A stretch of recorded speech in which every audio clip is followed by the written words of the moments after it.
J'ai tué mon meilleur ami d'une balle en plein front, et tout Paris a applaudi. Pas parce que j'étais un héros, non, mais parce que la vérité est une garce qui se vend au plus offrant. Et moi, j'avais payé cher pour qu'elle mente en ma faveur. À l'audience, il a dit que je n'avais pas ma place parmi les hommes d'honneur, ce traître aux yeux verts qui m'avait volé mon âme avant même de toucher à mon portefeuille. Le juge a prononcé « Amiral Morgan », et j'ai souri, car la vengeance n'attend que l'ombre pour frapper. C'était une nuit d'octobre 2018, sur les quais de la Seine, où l'eau noire lèche les pierres comme un amant infidèle. J'étais alors capitaine de frégate, Alexandre Morgan, un nom qui sonnait comme un ordre dans les couloirs de l'école navale à Brest. 20 ans de service, des missions en Méditerranée où les vagues vous crachent à la gueule des secrets d'État, et une femme, Élise, qui sentait la lavande de Provence et les mensonges corsés. Elle était professeure de littérature à la Sorbonne, une beauté aux cheveux châtains qui cascadaient comme les vignes du Luberon, et elle m'avait convaincu que l'amour était une encre, pas une chaîne. Mais ce soir-là, sous le pont des Arts, j'ai vu la chaîne se rompre.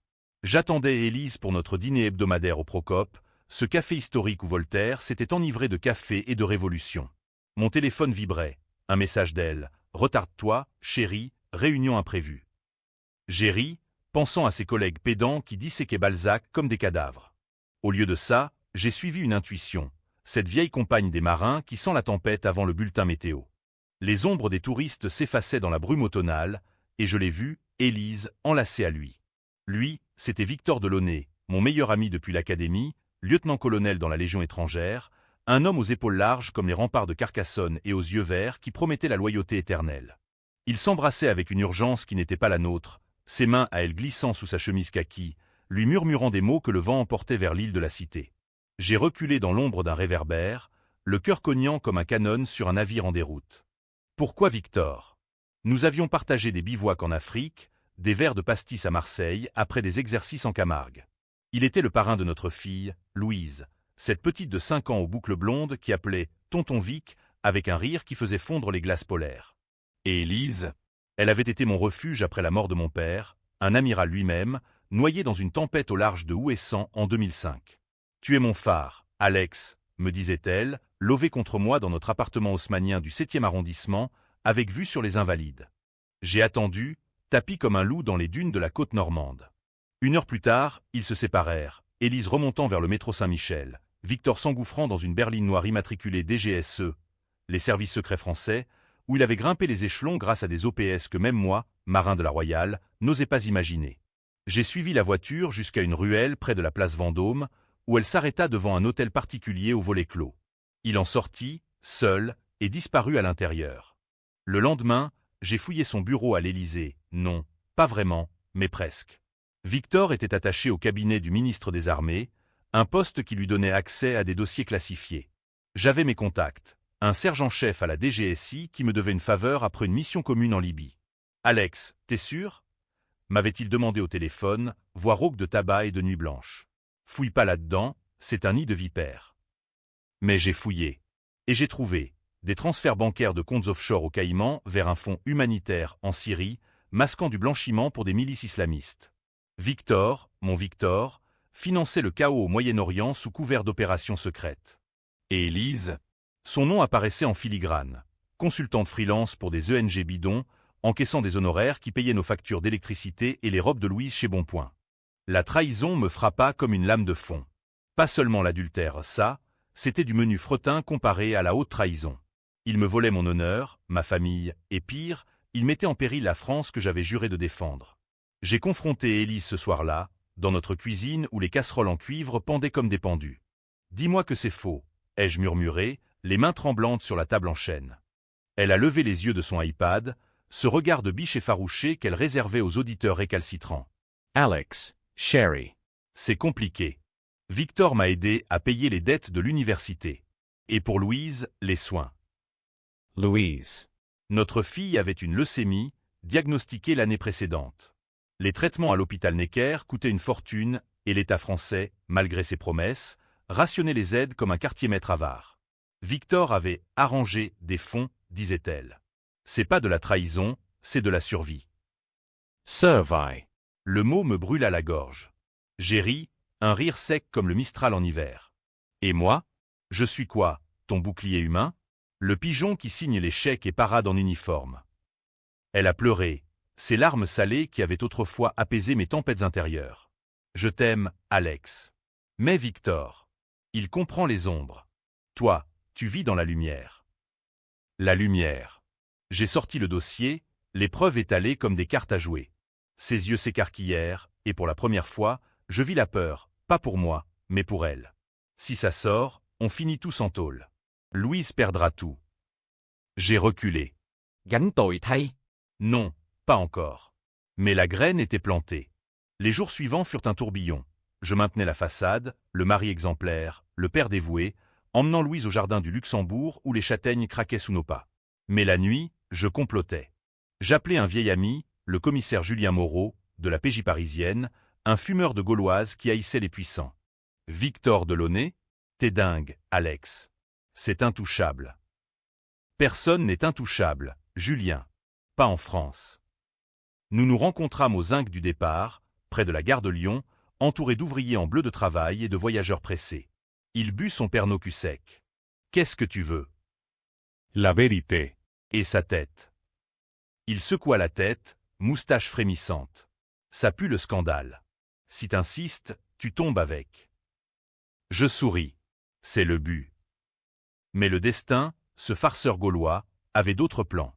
Une semaine plus tard, lors d'une réception à l'hôtel de Brienne, Victor m'approcha, verre de champagne en main. « Alex, mon vieux, Élise m'a dit que tu étais tendu. Besoin d'un break? On pourrait aller chasser en Sologne, comme au bon vieux temps. » Ses yeux verts pétillaient d'innocence feinte. Je serrai sa main, sentant les callosités de l'homme d'action. « Pourquoi pas, Vic? Mais d'abord, parlons affaires. » Il rit, claquant mon épaule. Toujours le marin pragmatique. « Écoute, j'ai une opportunité pour toi. Une promotion, amiral adjoint. Mais il faut fermer les yeux sur certains flux. Les flux. Les mêmes qui armaient des fantômes en Alep. J'acquiesçai, le cœur noir comme la mer du Nord. Je suis partant. Ce fut le début de ma chute consentie. J'entrai dans le jeu, signant des rapports falsifiés, détournant des fonds navals vers ces opérations. Élise, sentant le vent tourner, se fit plus douce, plus ardente au lit, ses ongles griffant mon dos comme pour ancrer son mensonge. Louise, innocente, dessinait des bateaux qui voguaient vers des horizons bleus, ignorant que son père sombrait. Puis vint l'explosion. Literalment. Une bombe artisanale dans un café de Belleville, 10 morts, revendiquée par Daesh. Et les traces menaient à Victor, ou du moins, à ses proxys. La presse hurla, complot au cœur de l'État. L'Élysée trembla, et moi, l'amiral en herbe, fus désigné bouc émissaire. Morgan savait, titra Le Monde. Trahison au sommet de la marine. À l'audience préliminaire, dans le palais de justice de l'île de la Cité, Victor témoigna, voix suave comme un vin de Bordeaux.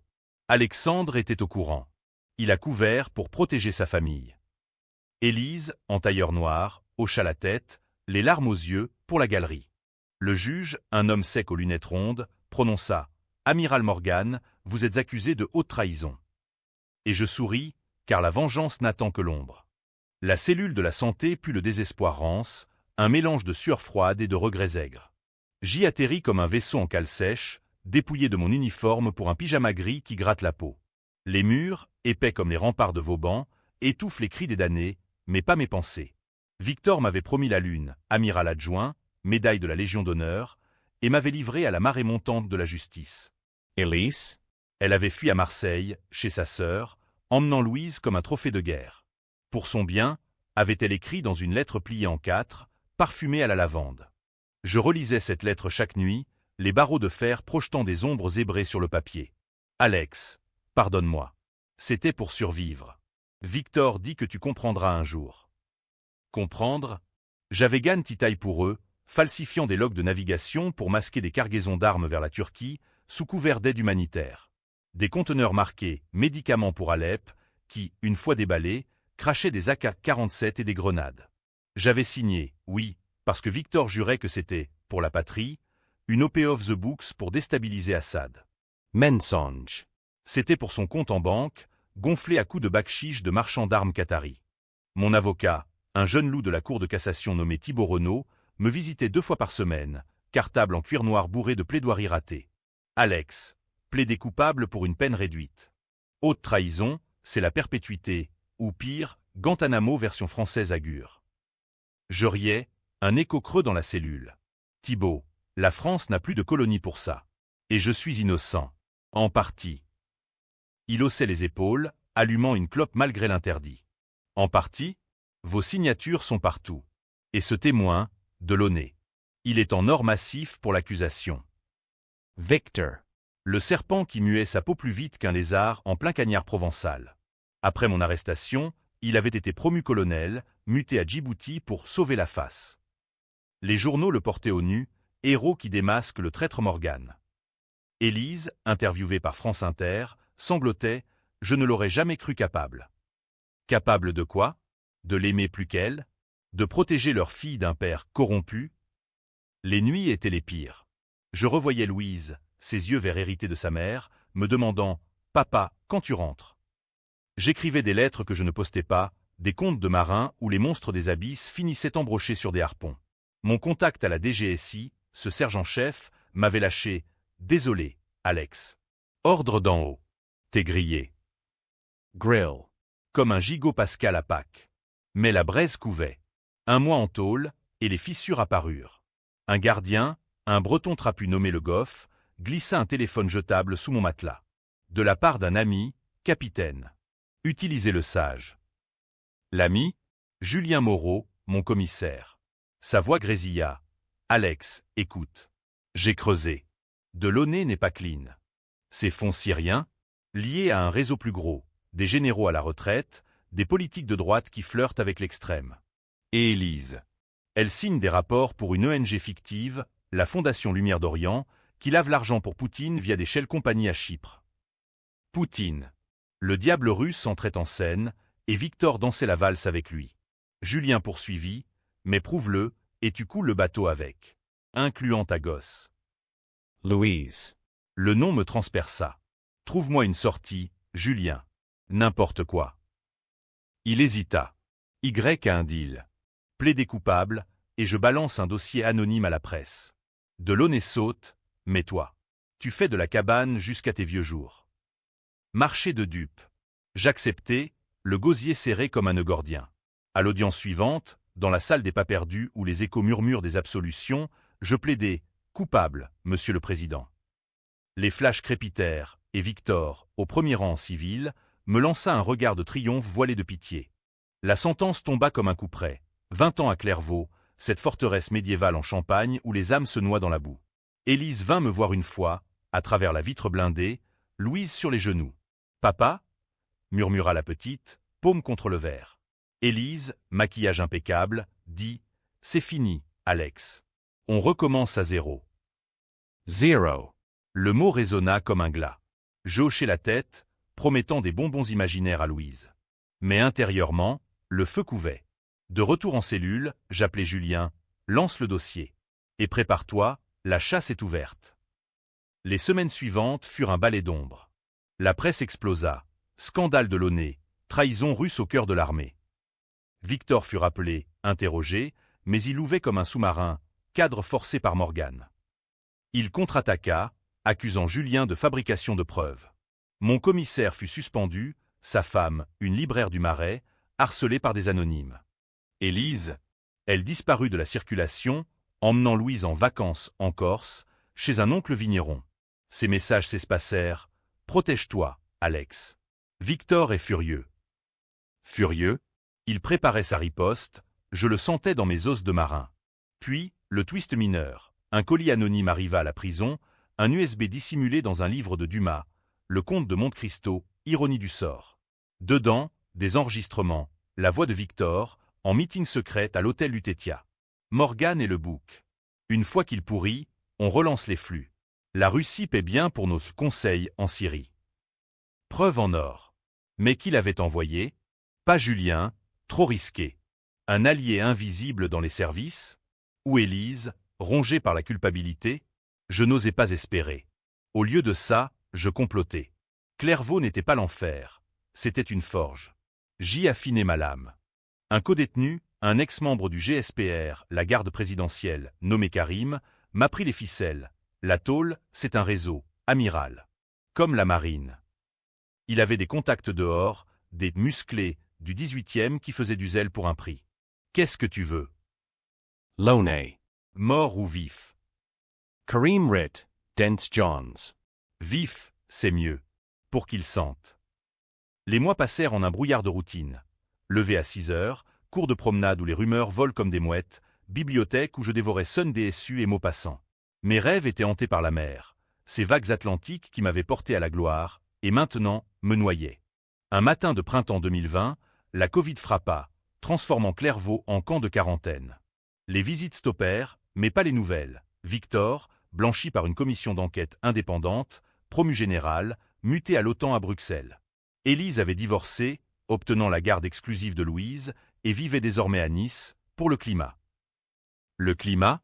Pour fuir les fantômes parisiens. Je rageais en silence, frappant le mur jusqu'au sang. Karim me calma.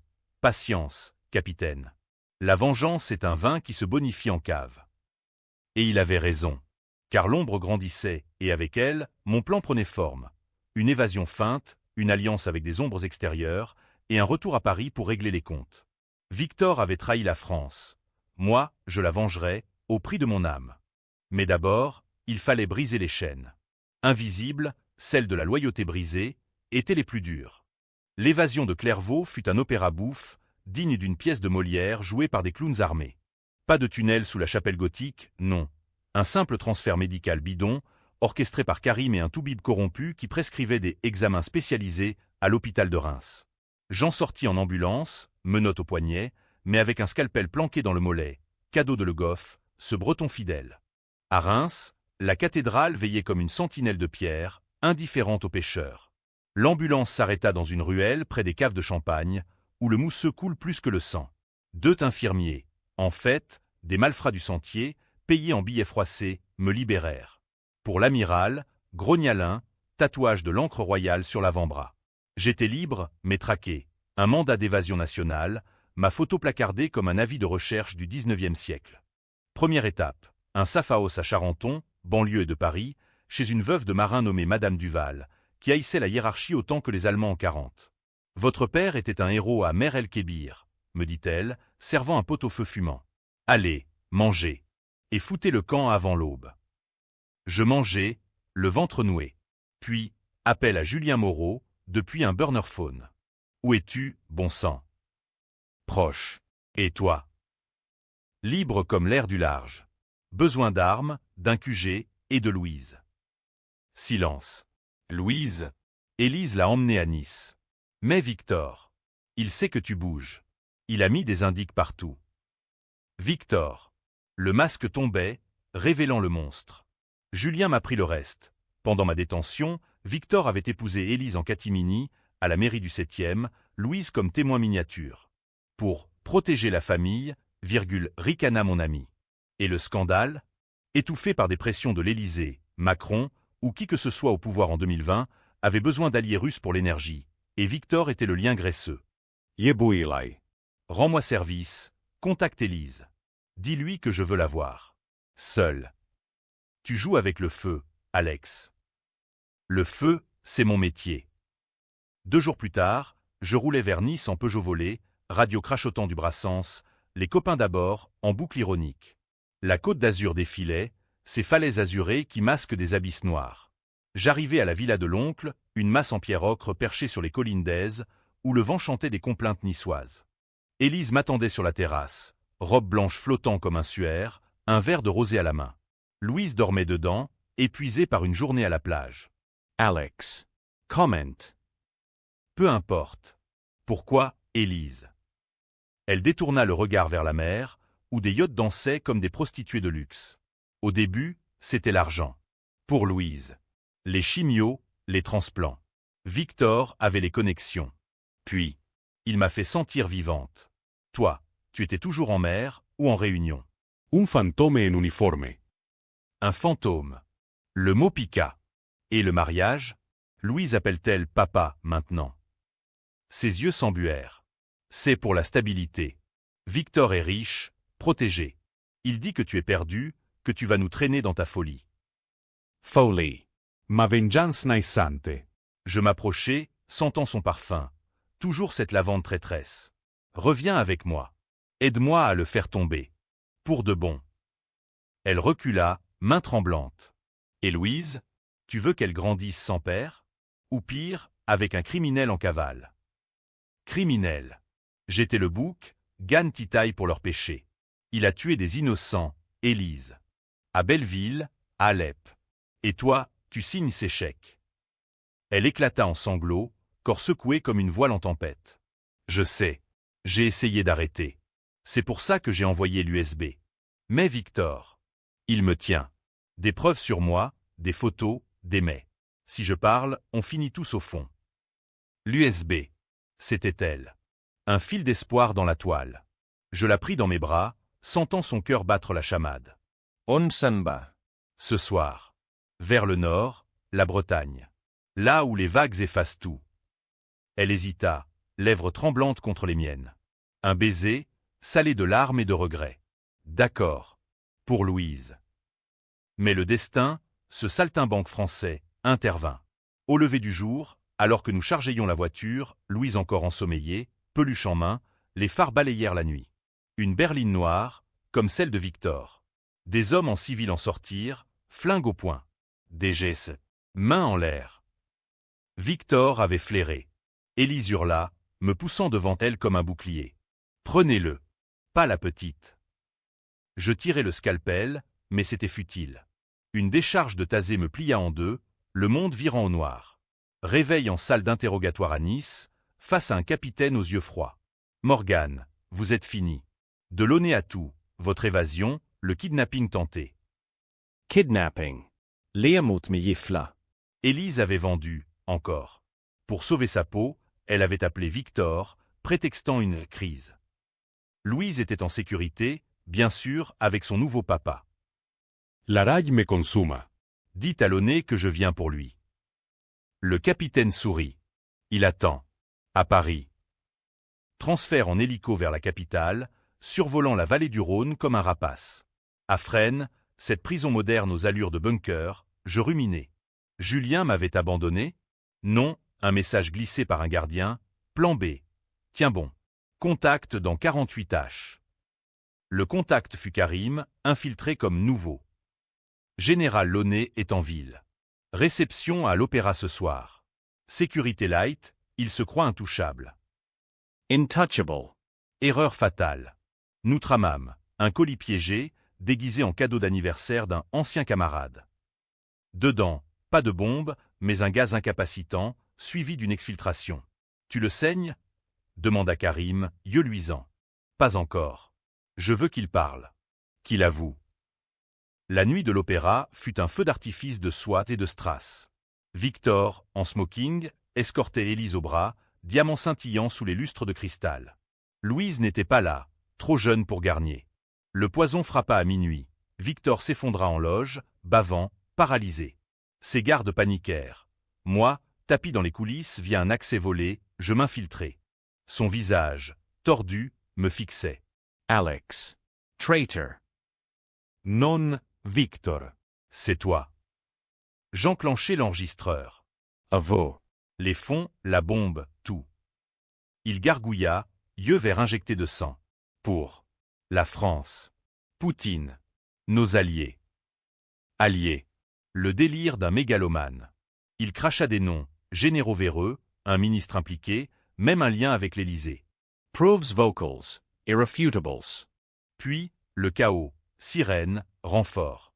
Je filai par les toits, sautant de mansarde en mansarde jusqu'au boulevard Haussmann.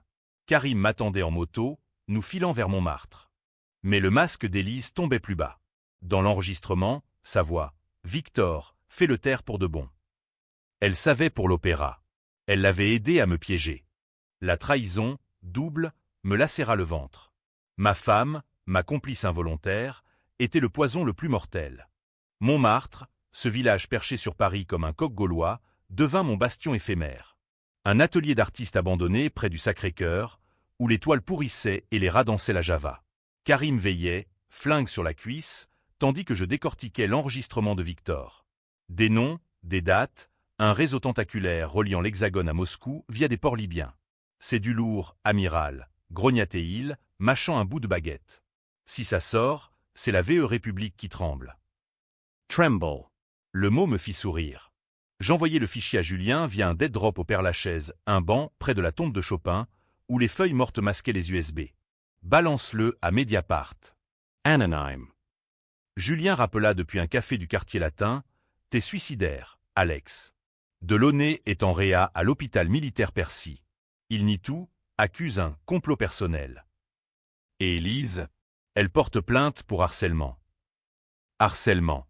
Pour un baiser volé en pleine nuit? Je raccrochais, le cœur un nœud marin. La tourmente montait, flics partout, portrait robot de moi dans le métro, et Victor, ce caméléon, qui louvait déjà une contre-attaque. Un article dans le Figaro, l'évasion de Morgane, vengeance amoureuse ou folie. Amoureuse. Si seulement. J'errais la nuit, ombre parmi les ombres, entend les bistrots de Belleville où les souvenirs de la bombe hantaient encore les murs noircis. Des fleurs fanées sur le trottoir, des graffitis, justice pour les martyrs. J'y croisais un survivant, un barbu nommé Rachid, qui avait perdu sa sœur. C'était pas Daesh, m'sieur. C'était des blancs, des costards-cravates. J'hochais la tête, glissant un billet. Bientôt, la vérité. Mais la vérité a un prix. Karim reçut un appel. Des indiques du milieu niçois, liés à l'oncle d'Élise, offraient 50 000 € pour ma tête. Elle met la main à la pâte. Ta garce, crachatait-il. Elise. Je la confrontai via un appel masqué, depuis une cabine près de la Bastille. Pourquoi, encore? Louise n'est pas assez. Sa voix trembla, écho d'une femme brisée. Alex, Victor est en train de couler. Il me menace. Si je parle, il révèle mes signatures. Et Louise. Elle l'aime, maintenant. Comme un père. Un père. Le mot me trancha. Viens me voir. Dernière chance. Rendez-vous au pont des Invalides. Minuet. Minuit sonna, la Seine coulant comme du mercure sous les arches. Elle arriva seule, manteau noir, cheveux noués en chignon sévère. Alex. Je l'embrassai, désespéré, goûtant le sel de nos erreurs. On foot. Suisse, Italie. Avec Louise. Elle se dégagea, yeux durs. Trop tard. Victor a un plan B, un faux témoignage contre toi, pour un meurtre en 2015, un rival naval que tu aurais éliminé, point. Meurtre. Le summum. Gann titaille pour un crime qu'il avait commis, un officier qui avait flairé ses magouilles. Prouve-le. Je ne peux pas. Mais je peux t'aider à le stopper. Elle tendit une clé USB. Ses codes d'accès au réseau DGSE. Hackez-le, expose tout. Espoir fugace. Nous nous embrassâmes encore, fiévreux, contre le parapet, la tour Eiffel scintillant au loin comme un phare moqueur. Puis, sirène. Des flics surgirent des buissons, un piège. Élise avait vendu, une fois de plus. Désolé, murmura-t-elle en reculant, tandis qu'on me plaquait au sol. Réveil en menottes, au quai des Orfèvres, face à Victor lui-même, en fauteuil roulant, perfusion au bras. Alexandre. Tu m'as presque eu. Presque. Je crachai. Tes aveux sont publics maintenant. Mediapart a lâché la bombe. Il blêmit, mais sourit, lèvres pâles. Faux. J'ai un joker, Louise. Un accident, si tu parles plus. Menace sur ma fille. La tormente culmina. Karim, alerté, lança l'assaut. Une diversion au commissariat, fumigène et coup de feu factice. J'échappai, saignant d'une balle effleurée, courant vers la gare d'Austerlitz. Trajet vers Brest, ma terre natale, en train bondé de familles anonymes. Là, chez ma sœur, une veuve d'armateur à Concarneau, je pansais mes plaies. Alex, t'es un mort-vivant, dit-elle, bandant mon épaule. Mieux que mort tout court. J'appelais l'oncle d'Élise, pas pour venger, mais pour Louise. Ramène-la moi, ou je balance tes vignes au fisc. Il ceda, terrifié. Louise arriva par bus, petite valise à la main, yeux écarquillés. Pas, t'es un pirate maintenant. Je ris, la serrant contre moi, sentant son cœur minuscule. Oui, ma chérie. Et les pirates gagnent toujours. Mais la victoire était pyrrhique. Victor contre-attaqua, une rafle à Brest, sautant ma sœur. Élise, en ligne, supplia. Arrête, Alex. Pour elle. Non. C'est la fin du jeu.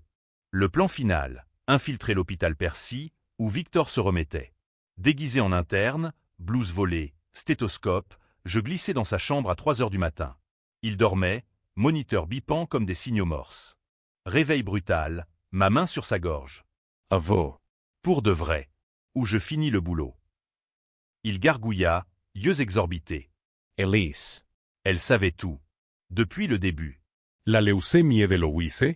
Pas naturel. Un cadeau pour te lier. Révélation.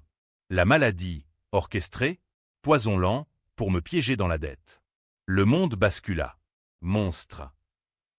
Oui. Mais toi, tu vas payer. Lutte, alarme. Infirmiers accurrent. Je fuis, mais pas avant d'injecter un sédatif, pas mortel, juste pour le faire taire. Dehors, la tempête hurlait sur Paris. La vengeance approchait, mais à quel prix? Louise, innocente, paierait-elle? L'abîme m'avala ou la l'aube, alors que je filais vers le port de Brest, Louise endormie sur la banquette arrière de la vieille Citroën de ma sœur. Les phares des poursuivants dansaient dans le rétro, sirènes hurlant comme des mouettes enragées. Victor, ce phénix, s'était relevé. Son coma était théâtral, et il avait lancé les chiens, GIGN, DGSE, tout le cirque républicain. Traître en fuite avec otage enfant, brailler les radios. Otage. Ma propre fille. Je serrais le volant, sueur poisseuse, tandis que la rade de Brest s'ouvrait, ces eaux grises où mon père avait péri. Un bateau m'attendait, le pourquoi pas. Un chalutier de pêche reconverti, skipper un vieux loup de mer nommé Yves, qui me devait la vie depuis une mission en Atlantique. Montez, amiral. Vers l'Irlande ou l'enfer, comme vous voulez. Louise s'éveilla, frottant ses yeux.